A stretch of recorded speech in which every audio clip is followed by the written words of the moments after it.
que me va a llevar más o menos la mitad de la clase y luego entramos al tema 8, que es residuos sólidos. No lo voy a cubrir hoy todo.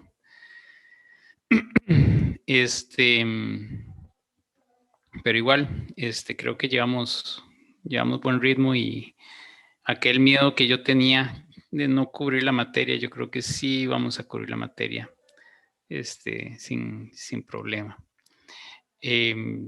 Así que bueno, voy empezando con esto. Recording in progress.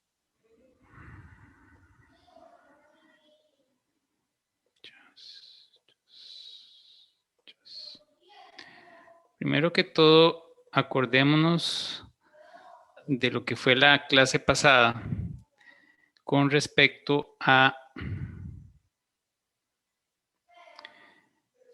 Ay, perdón. Este concepto que está acá. Nosotros tenemos, digamos, el Streeter-Phelps realmente es una metodología que se empieza a aplicar a partir del punto de mezcla. Aquí es muy difícil aplicarlo y en principio se puede aplicar a partir del punto en donde se mezclan las concentraciones y los caudales. De tal forma que es, reitero, a partir de acá. Ahora bien, para poder llegar y tener los datos con los cuales tengo que iniciar el modelo, tengo que hacer el análisis del punto de mezcla. Entonces, eso era importante tenerlo presente porque el análisis del punto de mezcla no es otra cosa más que decir que la concentración y el caudal total, o sea, a partir de este punto aguas abajo, es igual a la suma de todas las concentraciones por los caudales individuales previos. ¿Ok? Eso es el análisis del punto de mezcla. Y aplica no solo para concentraciones, sino para temperaturas. Entonces, yo lo que voy a hacer es que si aquí en esta parte, antes del punto de mezcla, tenía una concentración, un caudal, una temperatura, entonces lo que hago es aplicar mezcla, igual con el caudal, la temperatura y la concentración del vertido para poder llegar a este punto. Eso lo vamos a ver en el ejemplo. Es básicamente aplicar esto que está aquí para la concentración, que la concentración es de oxígeno disuelto, puede ser de demanda bioquímica de oxígeno, puede ser de temperatura. Y la otra cosa que es importante tener presente es esta fórmula, esta que está acá. Nosotros vamos a tener que trabajar siempre haciendo lo siguiente, obteniendo este déficit inicial, obteniendo este DBO último, así es como se conoce el DBO último, y corrigiendo las constantes a la temperatura que se tiene a partir del punto de mezcla. Eso es básicamente.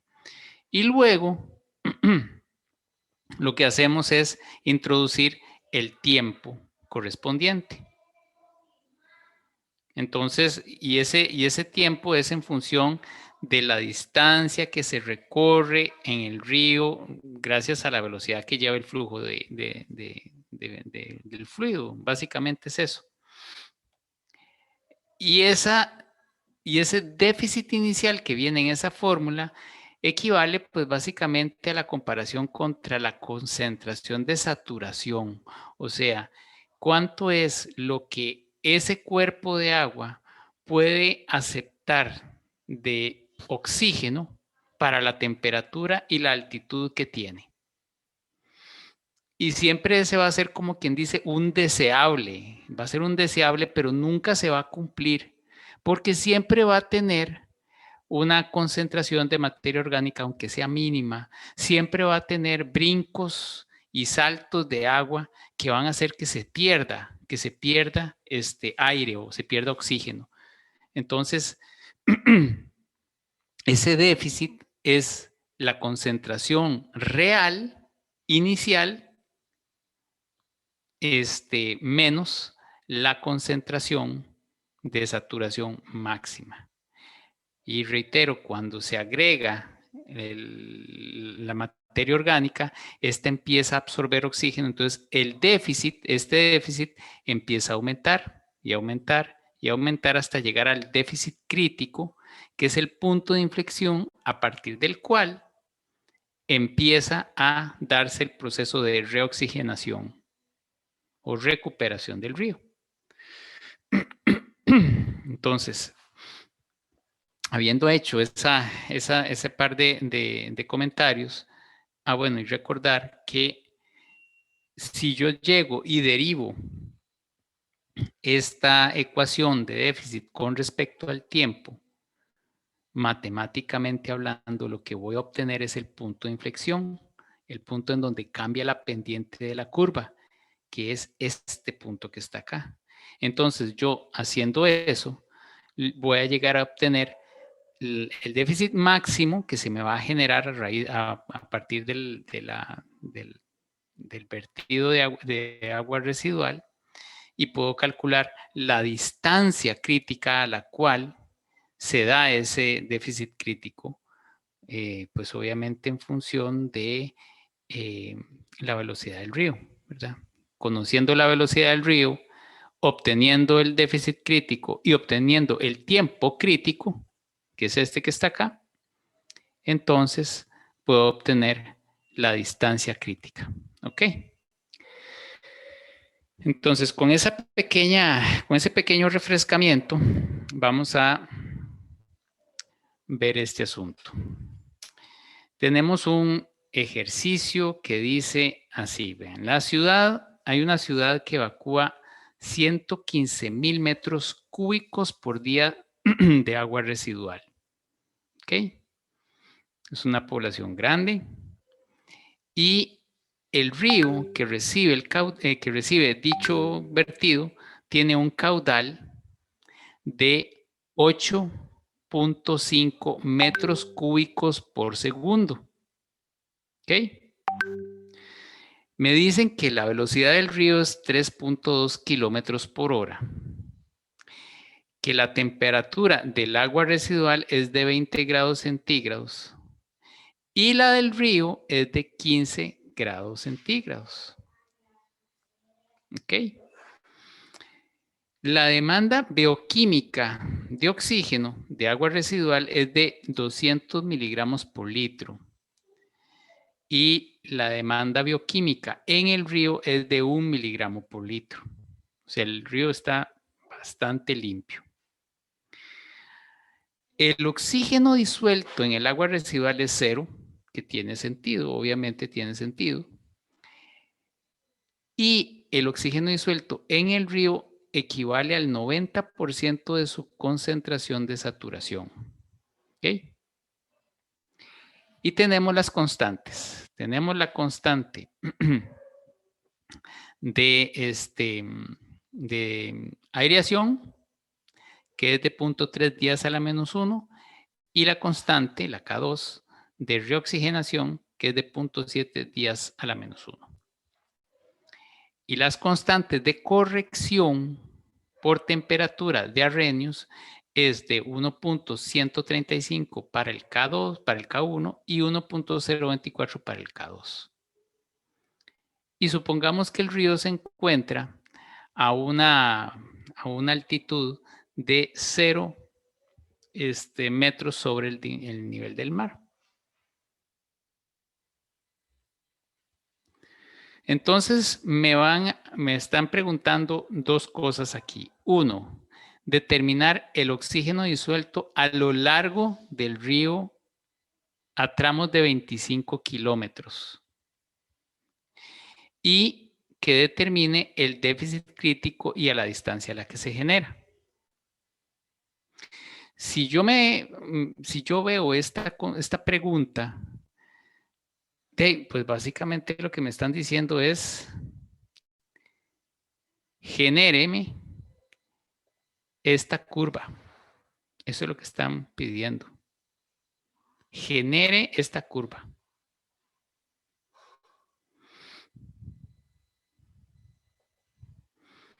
Entonces, hagamos aquí un resumen de datos. Tenemos que la temperatura del río son 15 grados, el caudal del río son 8.5 metros cúbicos por segundo, la velocidad del río son 3.2 kilómetros por hora. Para que se maneje, digamos, en términos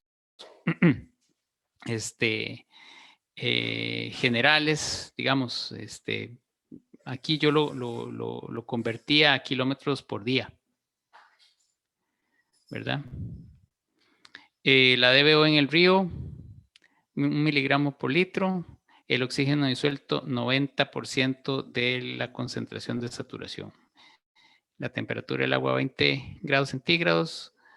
El caudal de agua residual son 115,000 metros cúbicos por día, equivalente a 1.33 metros cúbicos por segundo.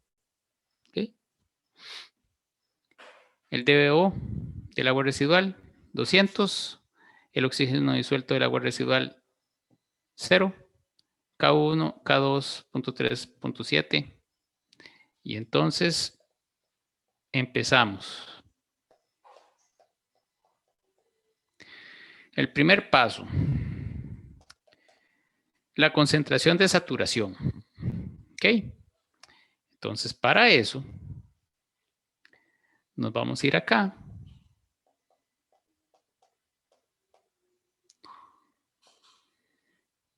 Y vamos a decir, bueno, la elevación era 0. ¿Ok? La elevación era 0. 0 metros sobre el nivel del mar. La presión, entonces, es de 760 milímetros de mercurio. Y con eso me voy para acá. Busco 760 milímetros y busco la temperatura del río, que era 15. Y llego a la conclusión de que la concentración de saturación es de 10.15. ¿Ok? Con eso, entonces digo, bueno, si esa es la concentración de saturación, el oxígeno disuelto en el río, que me dijeron que era el 90% de la concentración de saturación, es básicamente multiplicar 0.9 por esto. Y ahí lo tienen, ¿verdad? Aquí está la concentración de saturación dividida entre 100 por esto que ustedes ven acá. Y eso me da 9.135 miligramos por litro. Eso es en principio lo que tenemos de oxígeno disuelto en el río antes del punto de mezcla. ¿Ok?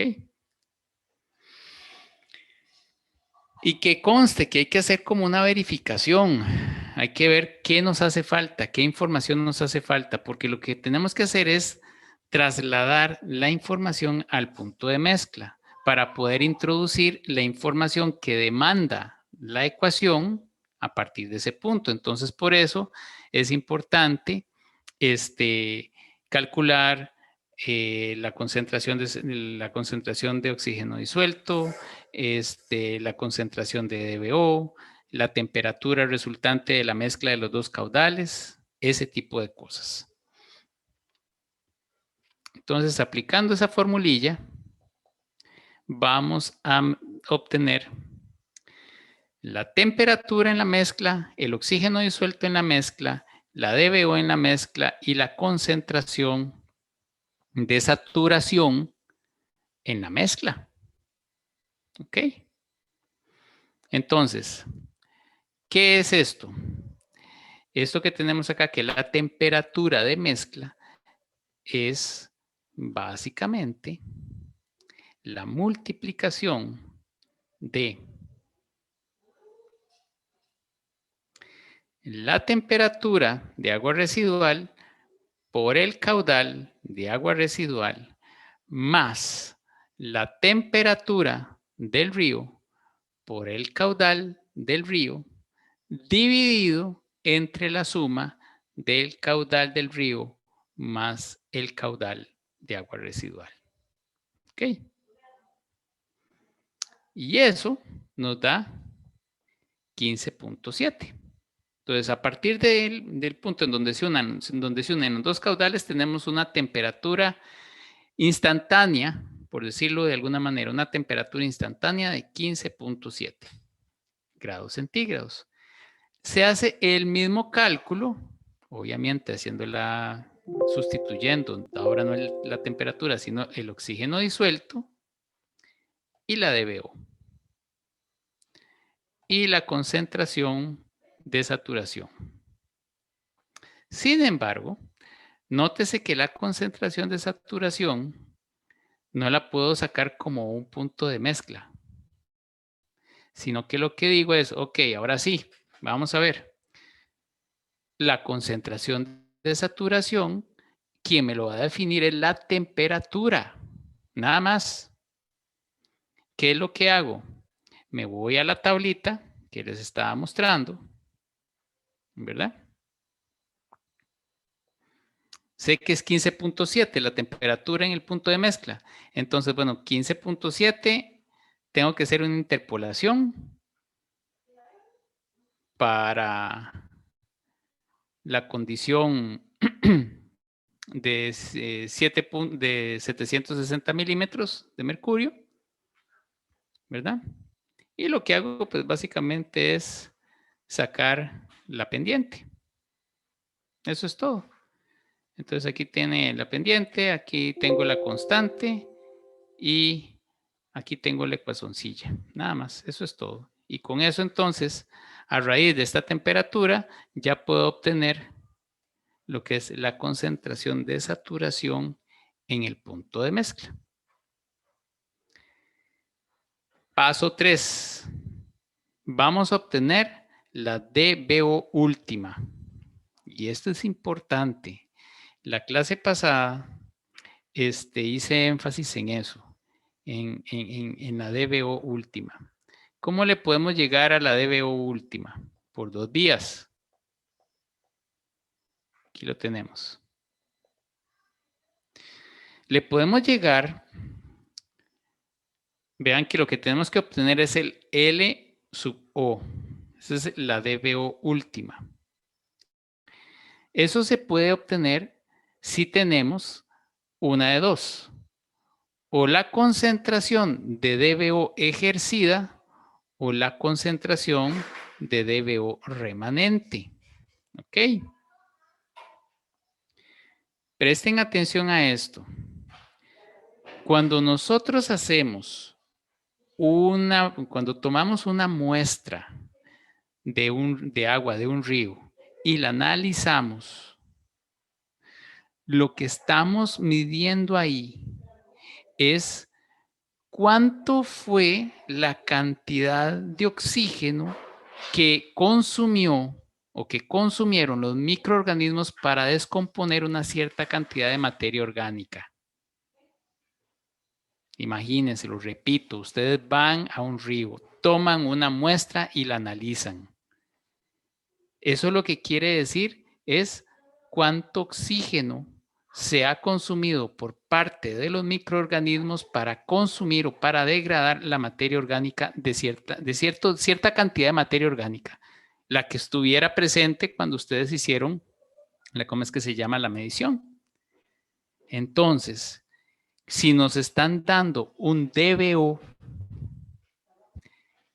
generalmente lo que vamos a encontrar ahí es que esa es la DBO ejercida y consecuentemente para obtener el LO vamos a utilizar esta vía de cálculo. A menos de que por alguna extraña razón del laboratorio me digan, mire, es que la DBO remanente es igual a cierto valor. Pero si no lo dicen, lo lógico es que se entienda que la DBO es ejercida.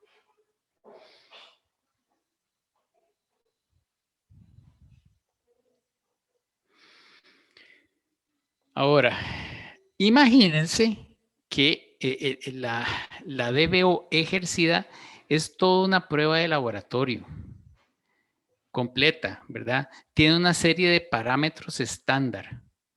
Eso quiere decir que esa DBO se calcula en cualquier laboratorio con dos elementos fundamentales: la temperatura y el tiempo de prueba constantes. O sea, siempre van a ser los mismos en cualquier laboratorio. Eso quiere decir que cuando hablamos de la DBO ejercida y estamos aplicando esta formulita, vamos a tener nuestra K de desoxigenación para 20 grados centígrados y nuestro tiempo va a estar en función de 5 días. Eso es estándar. Cualquier laboratorio lo va a hacer así. Eso es como ASTM, ¿verdad? Entonces, sabiendo que nuestra DBO ejercida, que va a ser esta que tenemos acá, ¿verdad? Ese es en el punto de mezcla. Es en el punto de mezcla, ¿verdad? Entonces, vamos a resolver para L sub O, introduciendo el K sin corrección, porque el K también por condiciones estándar siempre se va a dar a 20 grados. Entonces resuelvo poniendo 20, no corrigiendo el K1, no lo voy a corregir, lo voy a dejar a 20 grados y una temperatura de 5 y un tiempo de 5 días. Y eso me da básicamente el resultado de 35.97 miligramos por litro. Entonces aquí tenemos nuestra primer constante para introducir en la fórmula del déficit en función del tiempo. Paso 4. Calculemos el déficit inicial. Habíamos visto cuando hicimos el desarrollo de la ecuación que el déficit es la concentración de saturación menos la concentración en el punto que sea, en el río que sea, en el punto específico. Ya acá habíamos calculado nuestra concentración de saturación en el punto de mezcla. Lo hicimos aquí arribita. Aquí. Y lo que tenemos que hacer es restarle a esta concentración de saturación la concentración de oxígeno disuelto en el punto de mezcla, que es esta. ¿Ok? Entonces, eso nos da 2.11. Ya tenemos la segunda constante para introducir en nuestra ecuación. Paso 5. Ahora sí, empecemos a ajustar los K1 y los K2.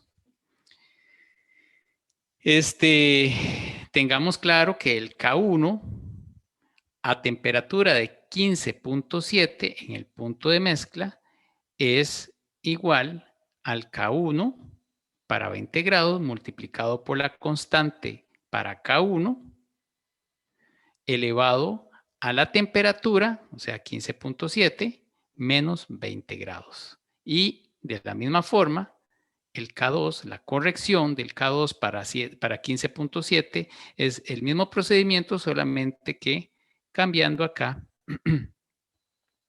la constante de corrección para el K2. Entonces, el K1 a temperatura de 15.7 es 0.174 días a la menos 1 y el K2 es 0.632. Ok. Ahora sí, vamos con el paso 6. Esto es muy importante, ¿verdad? lo que hacemos, digamos, puede ser posible que se solicite que desarrolle toda la curva, pero puede ser posible que solamente se pida el, qué sé yo, el déficit crítico, o que se pida el déficit a un cierto tiempo o a una cierta distancia del punto de vertido. En este caso, lo que se está haciendo es que me saquen toda la curva. Entonces, me dicen que lo haga sacando esa curva medida a cada 25 kilómetros. ¿Ok? Entonces, con la velocidad del río y corriéndome cada 25 kilómetros, saco el tiempo. Y claro, tiene que ser congruente con las unidades, o sea, tiene que ser en días, ¿verdad? Entonces aquí digo, bueno, ok, en mi punto cero, en el punto de mezcla, distancia cero, tiempo cero, el déficit es 2.11 y mi oxígeno disuelto es 7.90. Y así me voy. Obviamente aquí ustedes ven que esto que ustedes ven aquí, esta fórmula que ustedes ven aquí,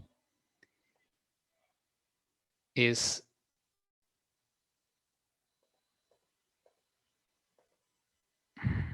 esta fórmula que ustedes ven acá. Eso es lo que estoy haciendo. Reitero, aquí están todas las constantes, el K', el K'2, el DBO último, el K', todo aquí solamente queda en función del tiempo. Y bueno, aquí está nuestro déficit inicial. Entonces, habiendo hecho los cálculos, ahí lo voy corriendo. Bueno, y por último, sí es importante decir que el oxígeno disuelto es el déficit que calculo, realmente es la concentración de saturación, ¿verdad? En el punto de mezcla menos el déficit que calculo. Eso es. Vean que es el C43, que es la concentración de saturación inicial con la que parto en el punto de mezcla. Entonces lo que hago es obtener el déficit, restárselo a la concentración y ahí voy corriendo. Para finalmente llegar a este gráfico. Entonces aquí ustedes tienen la gráfica a partir del momento en que se hace la descarga, cómo va disminuyendo el oxígeno disuelto en el río y luego cómo se recupera cada 25 kilómetros. Entonces, se puede imaginar que es un río caudaloso, ¿verdad? Y grande. Y la segunda pregunta era, bueno, dígame dónde es que se da el mayor déficit y consecuentemente la menor cantidad de oxígeno disuelto en el río. Entonces, lo que se hace es aplicar esta formulilla. Obtengo el tiempo crítico. Y luego obtengo el déficit crítico, que es esta otra fórmula. Y con el tiempo y la velocidad del río obtengo la distancia crítica. Entonces aquí están todos esos cálculos, ¿verdad?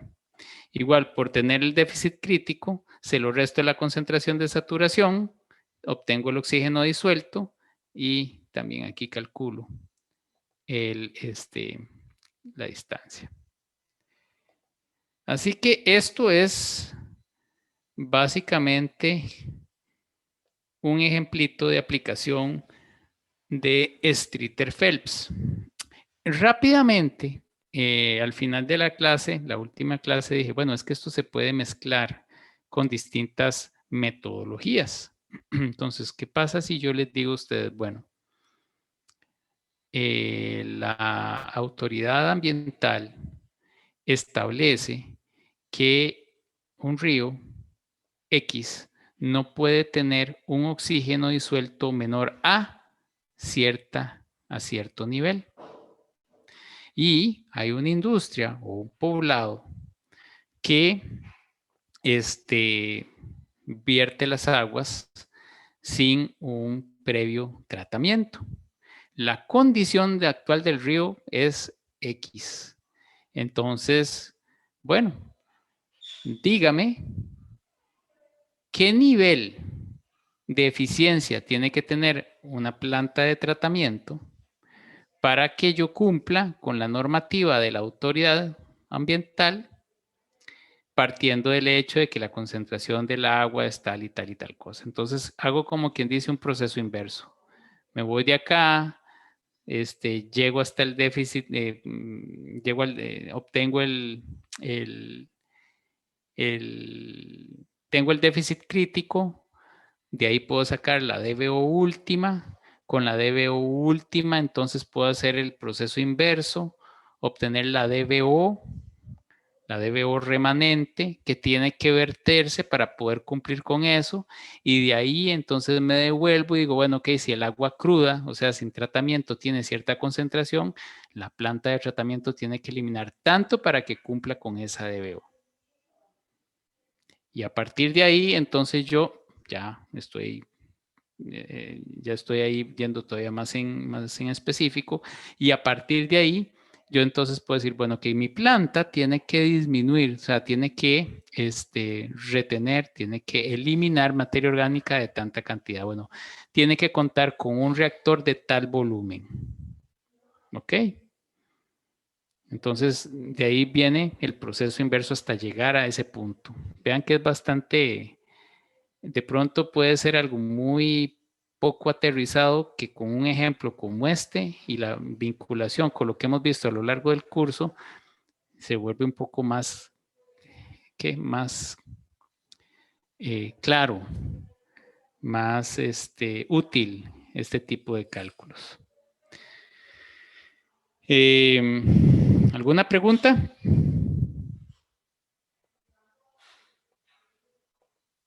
Nada. No, profe, todo bien. Listo. De más está decir que la hojita de cálculo ahí les va a quedar, ¿verdad? Bueno, habiendo hecho eso, entonces ahora sí vamos a lo que son residuos sólidos. Es pues básicamente título 8. Ya básicamente nos quedan solamente 2 títulos, 9 y 10. El 9 es un poco más larguillo, pero bueno. Y en términos de residuos sólidos es solamente un tema que es amplio, que es la gestión integrada de los residuos en general. Eso es como el enfoque que le damos aquí en el curso. Pero hay que empezar por el principio, como dicen. Entonces, bueno, tenemos que tener claro que la basura es o corresponde cuando el desecho está contaminado o está mezclado. Y con el tema del manejo de los residuos sólidos, eso es fundamental, que no se contamine. En el momento en que se contamine, ya entra un subproceso que es sumamente complejo de manejar. Por eso es importante aplicar una serie de medidas, inclusive desde el punto en donde se genera el residuo, para garantizar que pueda aplicarse una gestión integrada de los residuos en general. Entonces, cuando hablamos de basura, hablamos de residuos o desechos que estén mezclados y que generan vectores ambientales, entiéndase mal olor, proliferación de insectos, enfermedades y contaminación. Por el otro lado, el residuo sólido es un residuo que tiene un potencial reutilizable o reciclable. ese es el punto medular. Para que tenga esa condición de reutilizable o reciclable, no puede estar contaminado. Un ejemplo, los cartones de Tetra. Los cartones de Tetra es nuestra responsabilidad, en principio, limpiarlos, enjuagarlos y secarlos para que posteriormente sí se pueda separar todos sus elementos y pueda ser reciclado en este caso. Pero si el Tetra se entrega con residuos lácteos, no puede usarse, no puede reciclarse. Y ahí es basura. Entonces, de ahí es la importancia de que en la fuente se manipulen de manera adecuada todos los residuos que generamos. Ahora, los residuos se pueden clasificar de muchas formas. Por su nivel o su grado de descomposición, los que son susceptibles a descomponerse, o sea, biodegradables, y los que no. Pueden también clasificarse por su origen, que puede ser de muchísimas vías, puede ser doméstico, comercial, industrial, de construcción, agrícola, y también por disposición final, o sea, como desechos sólidos comunes, los que son peligrosos o los que pueden ser especiales. Y eso lo vamos a ver un poco más en detalle. Entonces, ¿qué son, digamos, los residuos que generalmente se generan? Bueno, primero tenemos la materia orgánica, que pues son restos orgánicos que pueden ser de cáscaras, comida, residuos de jardinería, algunos aceites. Y constituye alrededor del 50%, al menos en nuestro país, de la producción de residuos sólidos. Pero hay que ser franco con esto. Esto ha variado muchísimo con el tiempo. Eso no era así en los 80s, por ejemplo. En los 80s el residuo sólido costarricense era primordialmente orgánico, por encima del 50%. Y eso tenía una grandísima ventaja, que se descomponía fácilmente. Y con el pasar del tiempo y el cambio de los patrones de consumo de nuestra población, eso ha ido disminuyendo un poco. Otro elemento, otro tipo de desecho es el papel y el cartón, cuyo pues, principal insumo es madera, ¿verdad? Pueden ser cuadernos, revistas, cartón, toallas.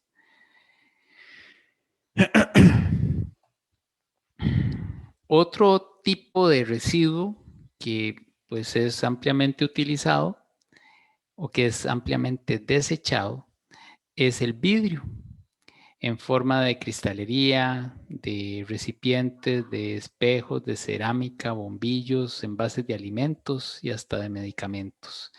Y su principal fuente o materia prima es sílice, principalmente, ¿verdad? Pero también puede tener algunos otros componentes tales como ceniza, piedra, y tiene la grandísima ventaja de que puede ser reciclado bastantes veces. Tenemos metales, principalmente el aluminio, y su principal fuente o materia prima es bauxita.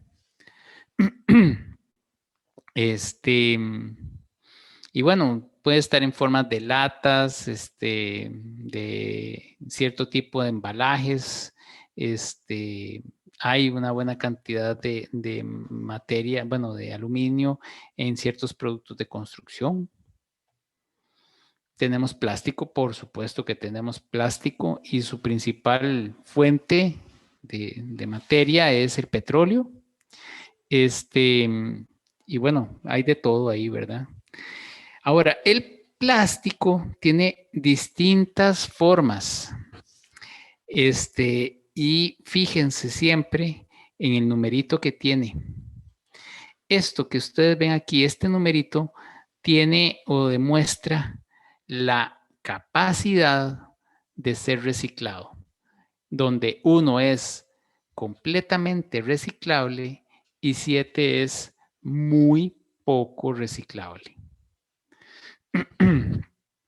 Entonces, fíjense en todas las cosas que ustedes adquieren, que están hechas de plástico y búsquenle el código y con eso ustedes sabrán que realmente puede ser altamente reciclable o no. Profe, ¿Sí? es que con eso yo también me fijaba en esos numeritos y yo estaba feliz creyendo que se reciclaban las cosas, lo metía en el, digamos, en el basurero de reciclaje, pero una vez Ya sé qué me vas a decir. en una charla de la municipalidad de Curridabat nos dijeron como que son reciclables, pero que acá no lo hacen porque no hay como mercado. Diste en el clavo, exactamente. Ajá, entonces es como, no sé, Es como que nos hagan chivita. no se hace, ajá. Sí, es como que nos hagan chivita. Sí, en principio, lo que ese indicador muestra es sus características para ser reciclado, partiendo del hecho de que pues, se tiene la tecnología, el equipamiento y la infraestructura para hacerlo. Pero ciertamente en nuestro país hay ciertos elementos que no pueden ser reciclados. De hecho, hay ahorita una explicación al respecto. Pero sí, lo que usted dice es total y completamente cierto, así es. Pero no por el material, sino por lo que tenemos instalado en nuestro país para poder procesar esa materia. Tenemos textiles, ya esos pues básicamente son mezclados generalmente textiles, cuero, maderas, residuos de jardinería, escombros, muebles, baterías, desechos peligrosos. Ahora, hablemos un poquitito, que ya lo hemos visto a lo largo de todo el curso, pero hablemos un poquitito sobre los residuos sólidos y su impacto.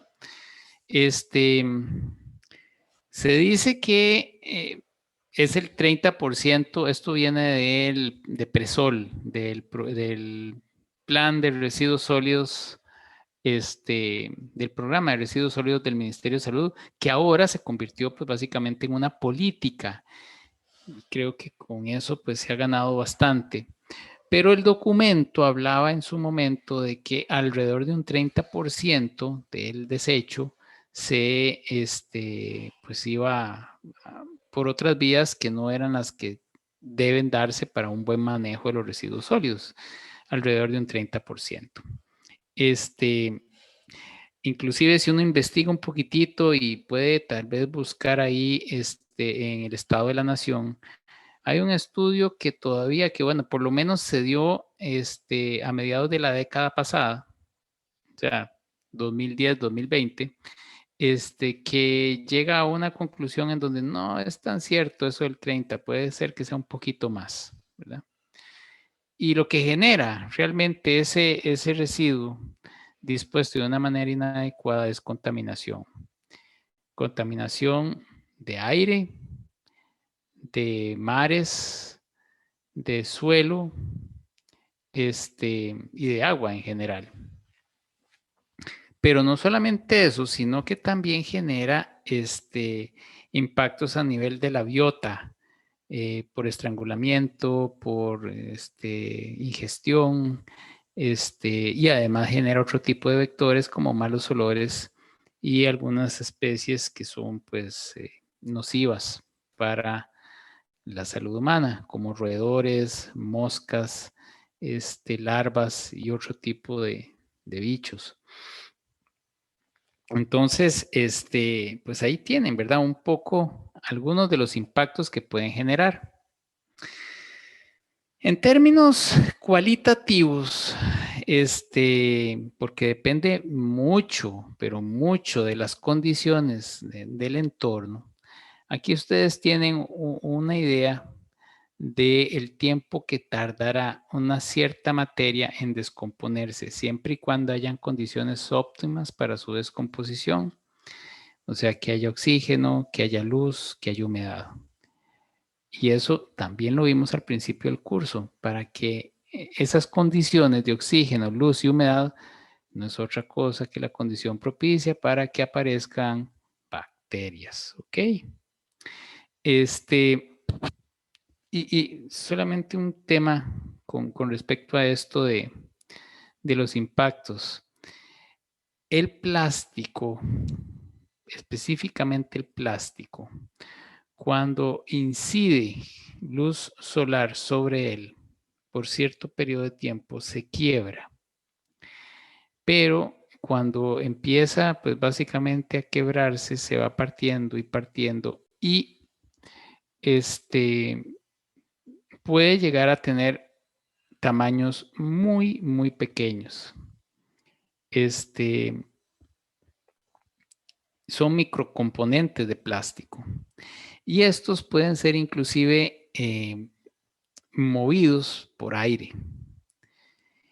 Y esta condición hace que eventualmente pueda llegar a cuerpos de agua.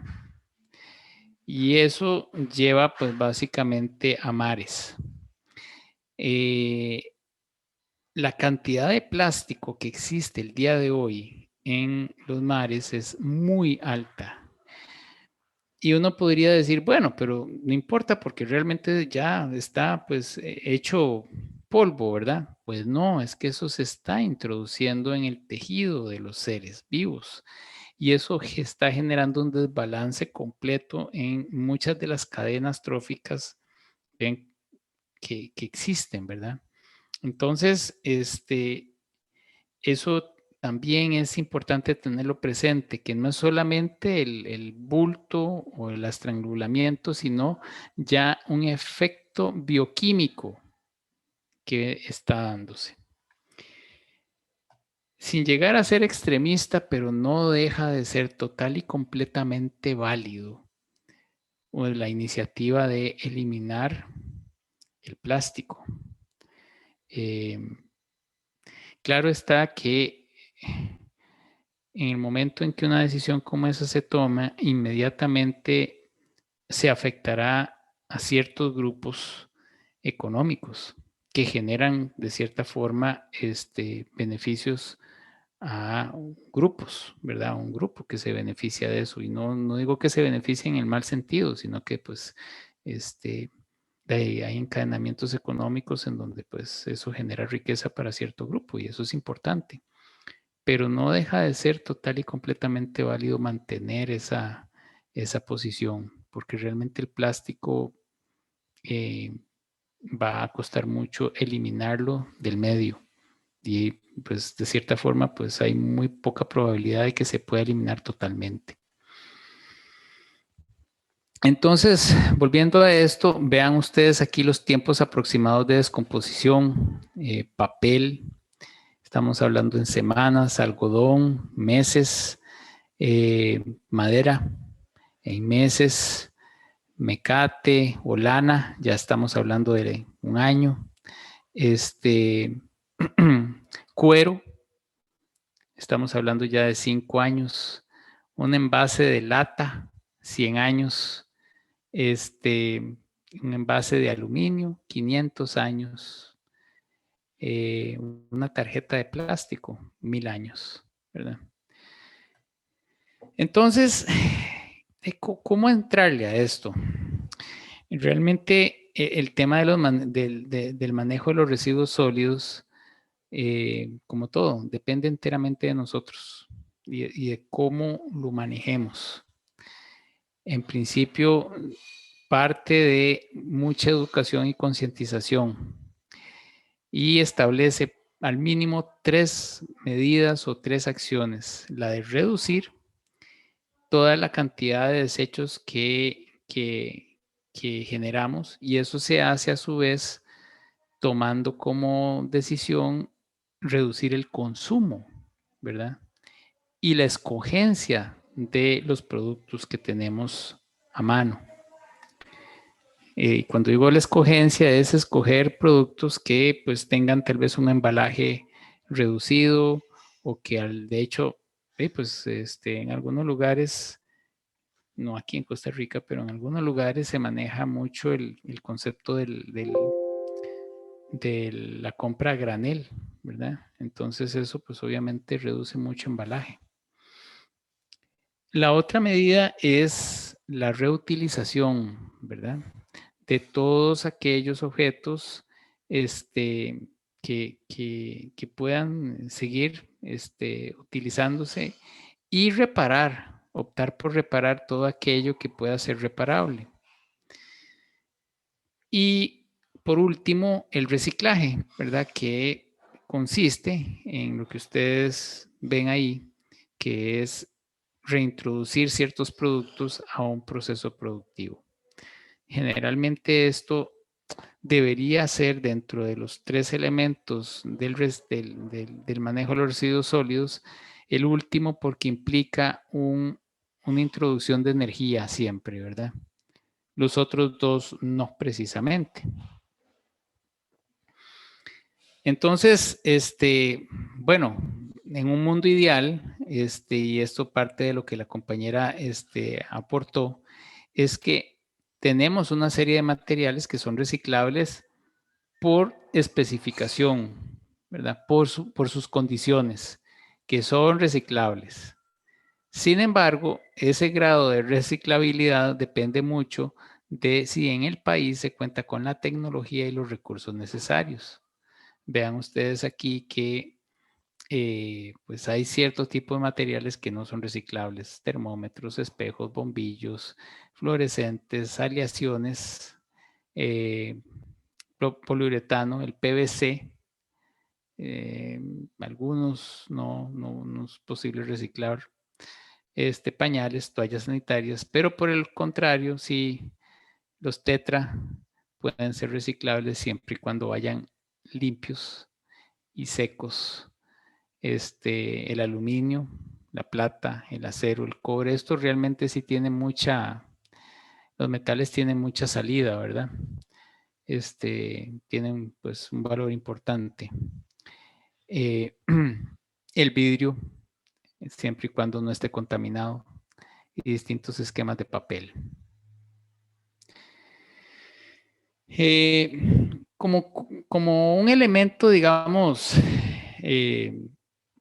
de conocimiento general, cuando hablamos del manejo de los residuos sólidos, podemos aplicar esto para el manejo de los residuos sólidos orgánicos o inclusive el manejo de los residuos sólidos producto de digamos, de las funciones corporales que tenemos. Ahí está el ejemplo específico de biodigestores utilizados para agroindustria, particularmente manejando, qué sé yo, residuos de porquerizas y ese tipo de cosas. Pero igual el biodigestor puede ser utilizado para el manejo de residuos sólidos orgánicos, producto, digamos, cuyo origen sea doméstico, ¿verdad?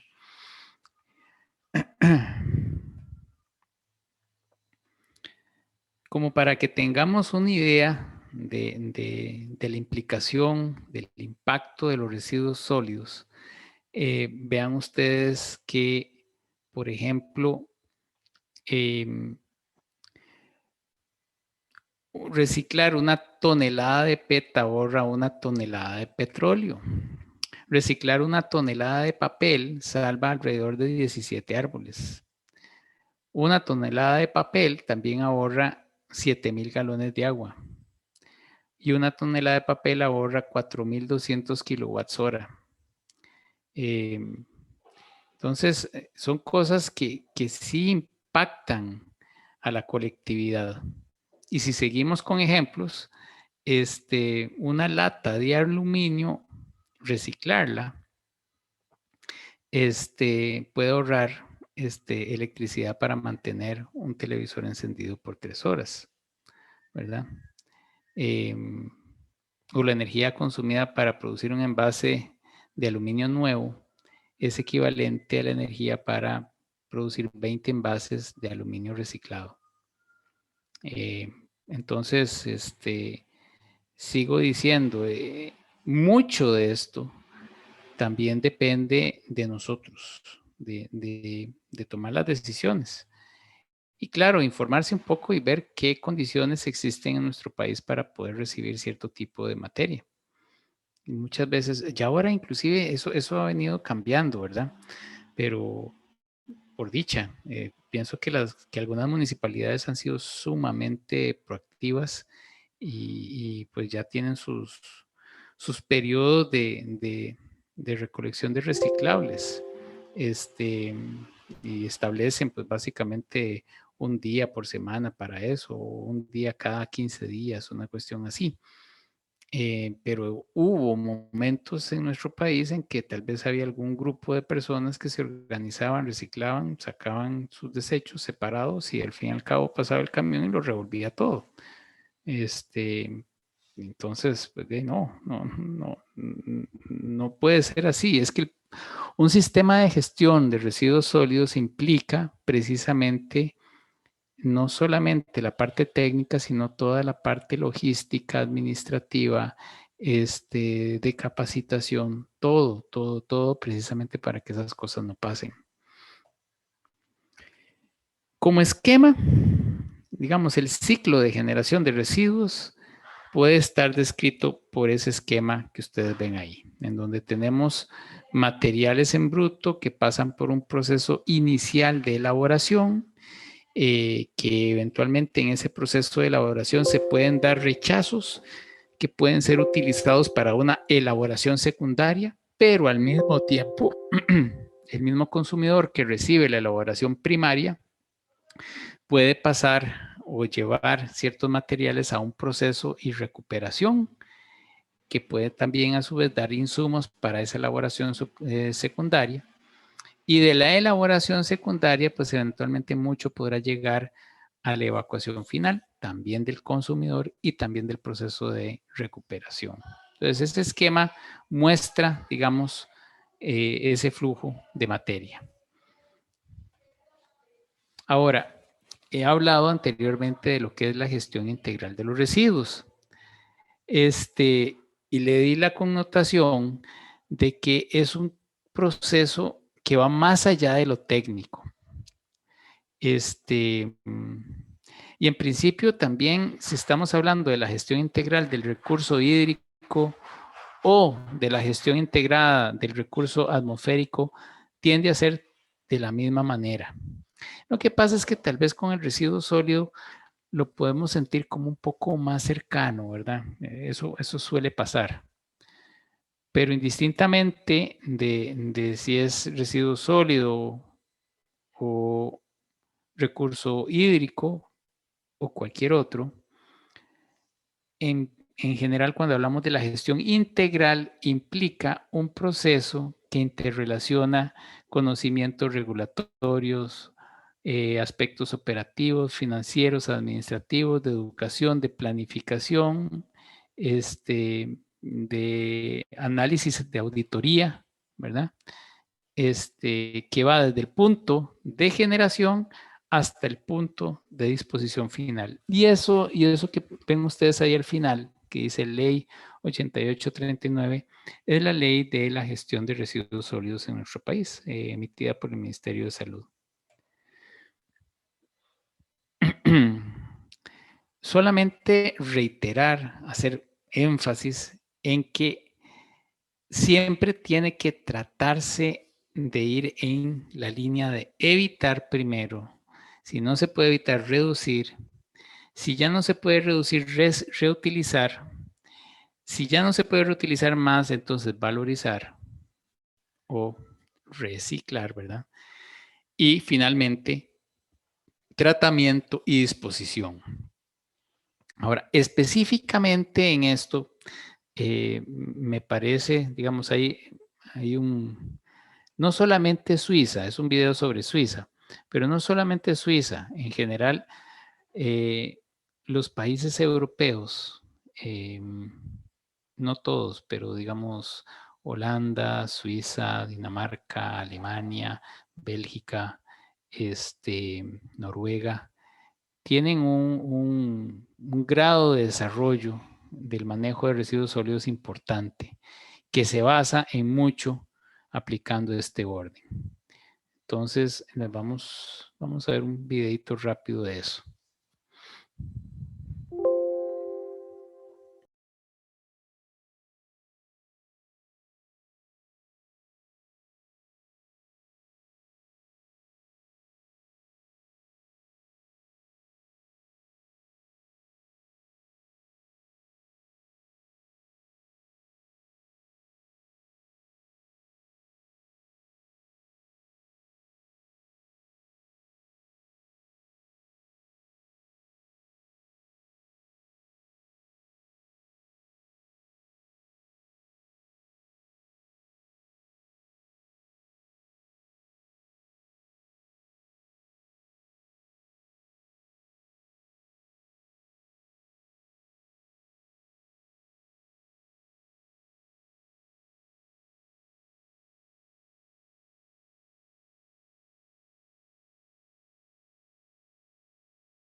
Bueno, el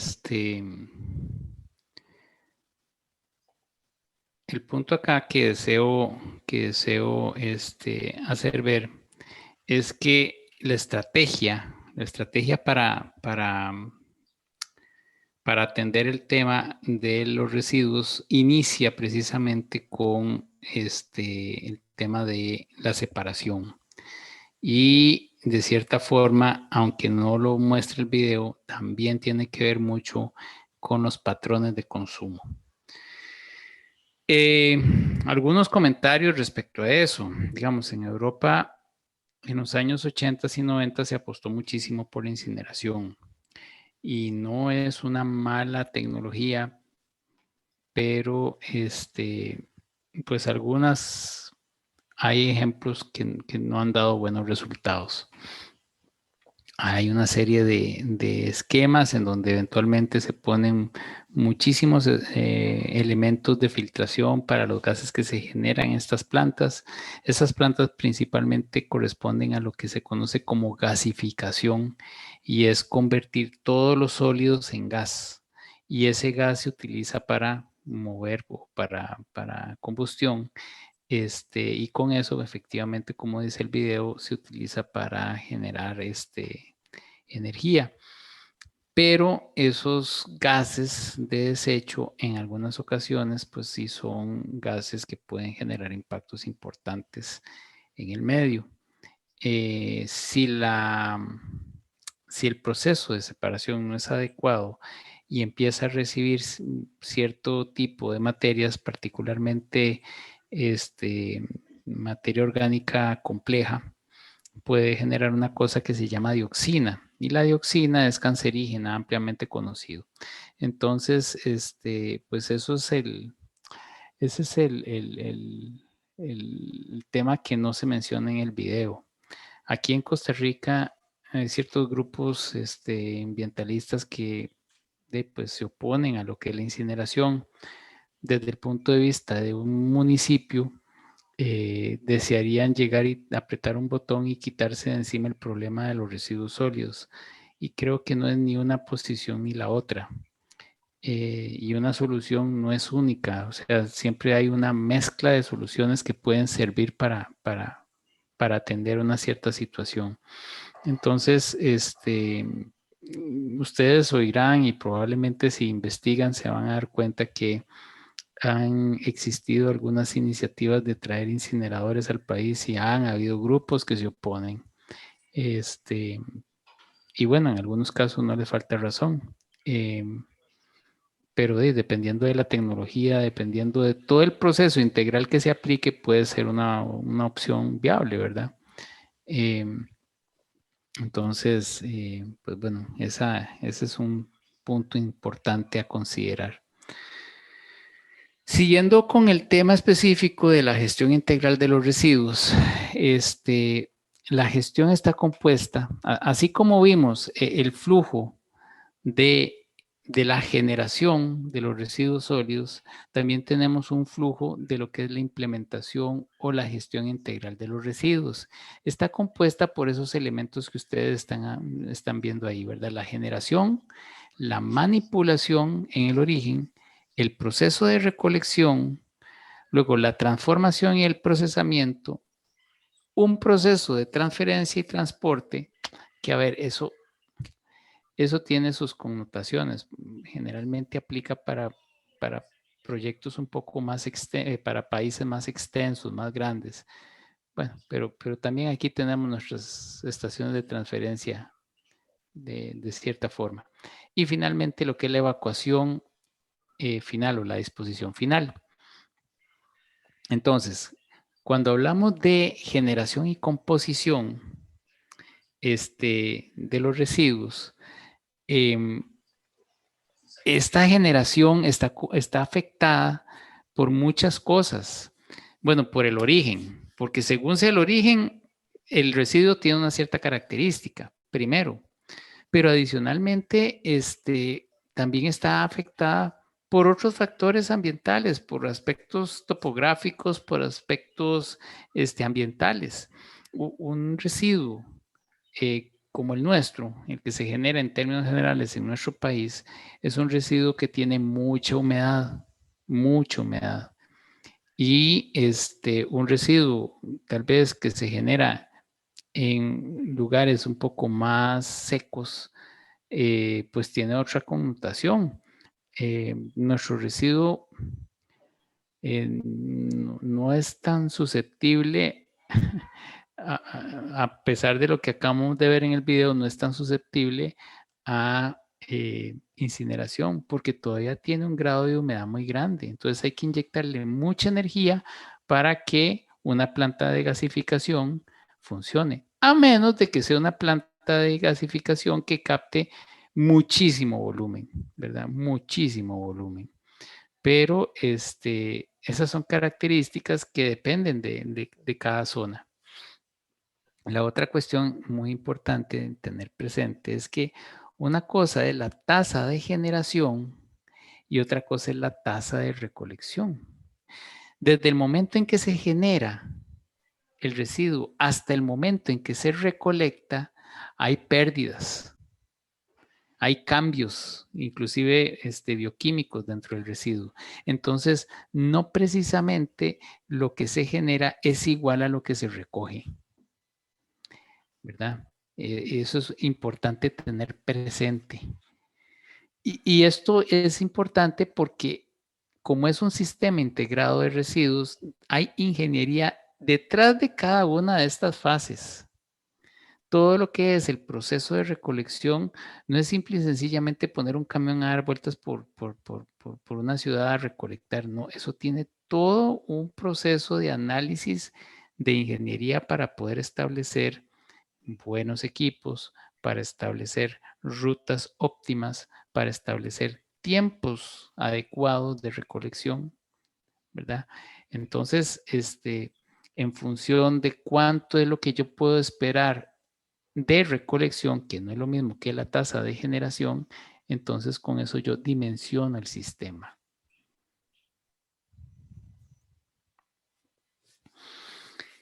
Lo que comentaba, aspectos que pueden ser importantes para cambiar la generación. Bueno, reducción en el origen, la legislación, el método del látigo siempre puede funcionar. Factores físicos y geográficos también, eso afecta. En nuestro país, pues en general tenemos la modalidad de recolección puerta a puerta, ¿verdad? Y de cierta forma estamos mal acostumbrados a eso. Pero en otros países se tiene la modalidad de recolección comunal, en donde se tiene un sitio específico en donde se hace, digamos, donde se va acumulando los residuos separados. Entonces eso hace que, por ejemplo, el proceso de recolección sea más barato, porque de cierta forma, pues la cantidad de kilómetros que recorro hace que yo tenga que hacer menos maniobras, no me tengo que meter en cada calle, sino que voy a ciertos puntos y pare de contar. Pero para poder funcionar ahí tiene que haber mucha concientización y capacitación y educación. Entonces todo está concatenado. Entonces, nuevamente, los factores que afectan la generación pues son diversos y algunos afectan positiva y otros negativamente. Nuestro residuo aquí en Costa Rica pues tiene una composición, como ustedes pueden ver, así. Esto en principio es Presol 2007, ya es bastante viejito, pero de lo que pude investigar en el Estado de la Nación, no ha variado tanto, ¿verdad? No ha variado tanto. Hay algunos cantones en donde este orgánico más bien ha bajado un poco, el plástico ha aumentado un poco más, pero más o menos se mantiene con esa misma tendencia. Hablando de lo que es la manipulación y la separación en el origen, es importante tener claro cuáles son las medidas y qué es lo que se tiene que hacer para llevar a cabo el reciclaje. y cómo se debe tratar en el origen, ¿verdad? Cómo manejarlo. Y una vez más, tomando las palabras de la compañera que hace un rato participó, para poder tomar la decisión hay que saber qué es lo que el país ofrece, ¿verdad? ¿Qué es lo que el cantón ofrece? ¿Qué es lo que la comunidad ofrece para poderlo hacer, ¿verdad? Entonces, eso es fundamental. Y en términos de la recolección,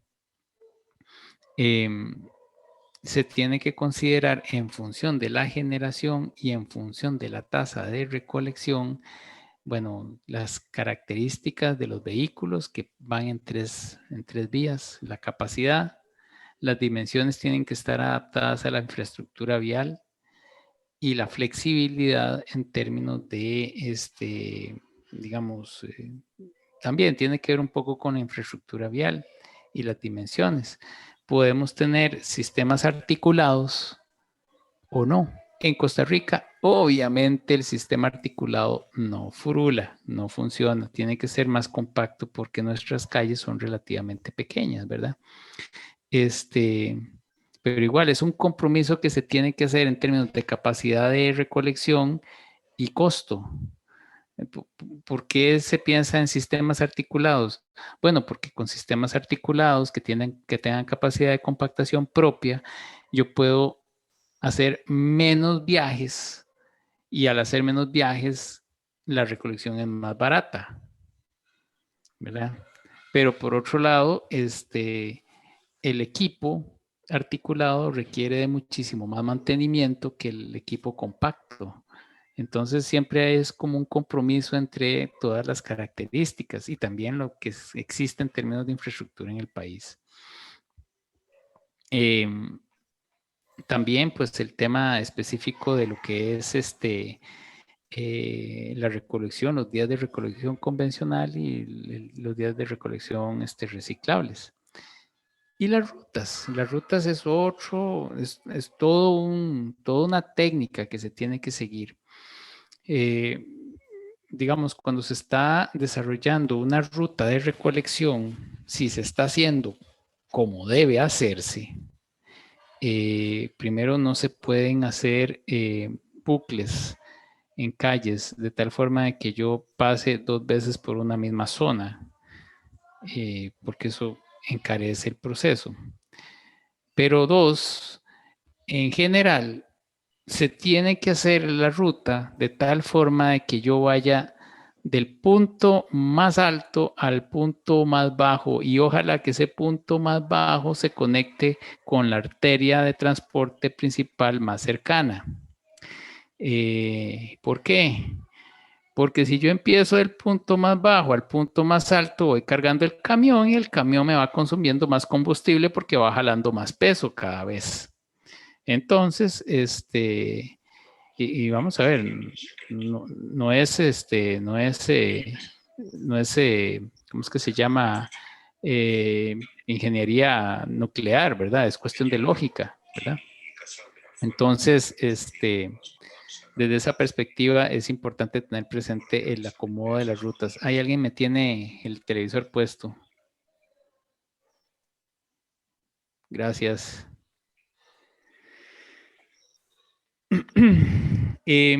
La otra parte que es propiamente los aspectos de separación y procesamiento y transformación. Ahí pues básicamente son estas plantas que son mecanizadas y que permiten hacer ya sea o separación y algún un procesamiento previo antes de la disposición final. Hablé de la gasificación. La gasificación es un esquema de tratamiento. Pero, por ejemplo, la incineración corriente me genera gas, pero me genera materia inerte y puede ser volúmenes importantes de materia inerte, no tan grande como la que le entra, pero sí genera materia inerte. Entonces eso pues eventualmente termina siendo dispuesto en un relleno sanitario o se puede utilizar para generar algún tipo de material de recubrimiento. Estos sistemas de separación y procesamiento y transformación son altamente onerosos involucran, si es que se quiere integrar eso dentro de los pasos de la gestión integral de los residuos de una zona, pues involucran capacitación, equipo, personal, mantenimiento, operación, todo un proyecto, va todo un proyecto detrás de eso. Y también, igual que pasa con un relleno sanitario, nadie quiere tener una planta de procesamiento a la par. Nadie, ¿verdad? Entonces hay ciertas características de localización que tienen que ver con cercanía a rutas, arterias principales, aspectos ambientales, ¿verdad? Pero sí es un elemento que puede ser útil, ¿verdad? Para la buena gestión del sistema. Aquí, pues solamente recordarles, ¿verdad? Que la tasa de generación de materiales, es, o sea, esta es la bruta, ¿verdad? En general es la generación total por una serie de factores que atenúan, ¿verdad? Bueno, ¿cuánto es el factor de composición? Si yo lo estoy analizando para lo que es la tasa de generación de materia orgánica o la tasa de generación de plásticos o la tasa de generación de vidrios, ¿verdad? Entonces, parto de la generación total y le voy aplicando factores atenuantes, ¿verdad? Entonces, bueno, ahí aplicaría cuánto es el porcentaje de todo el componente de materia de residuos sólidos que se genera, si hay recuperación y si hay algún tipo de factor de participación en sistemas de reciclaje, ¿verdad? Por otra parte, lo que es transferencia y transporte, no hay en este caso. En transferencia y transporte no hay transformación. Es solamente un sitio que se encarga de recibir la materia, almacenarla temporalmente y de ahí que se hagan viajes hacia el sitio de disposición final. Esto opera para lugares en donde hay muchas distancias muy grandes. No es, el tema de los residuos sólidos tiene que ver mucho con el buen manejo de los recursos económicos.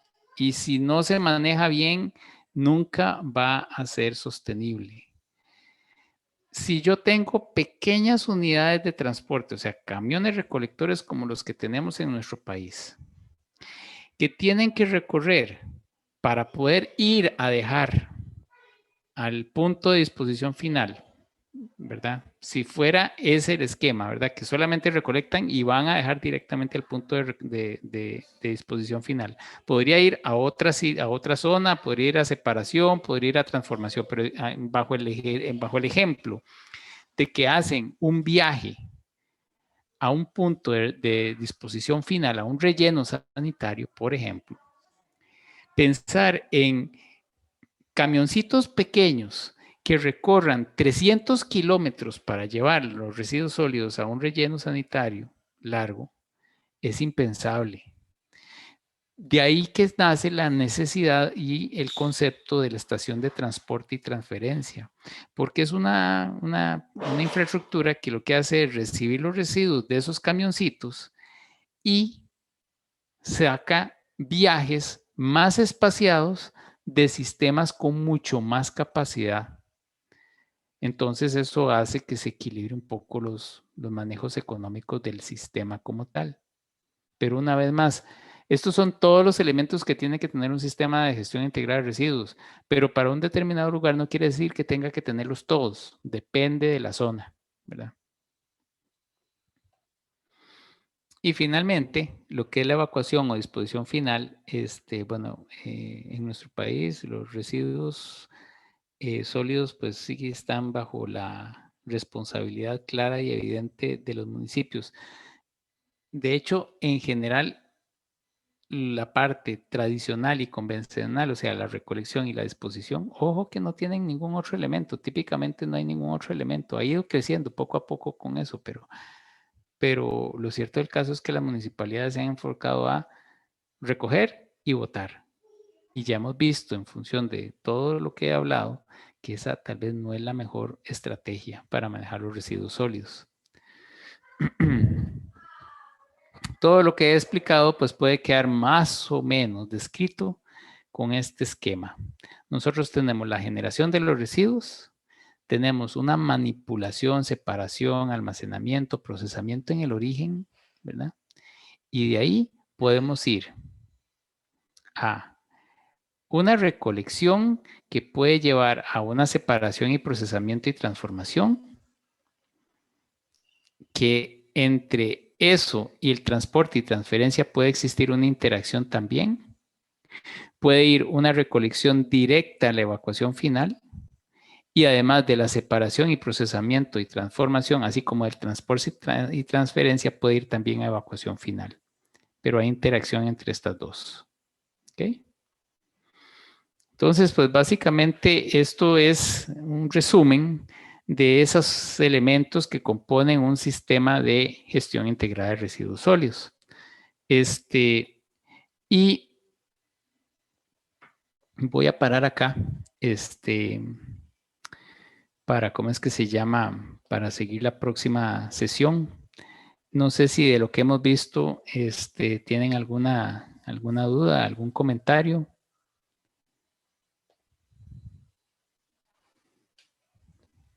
No, profe. Todo clarito como el agua. Bueno, está bien. Bueno, gente, entonces, nos estaríamos viendo el próximo lunes. Que pasen buena noche.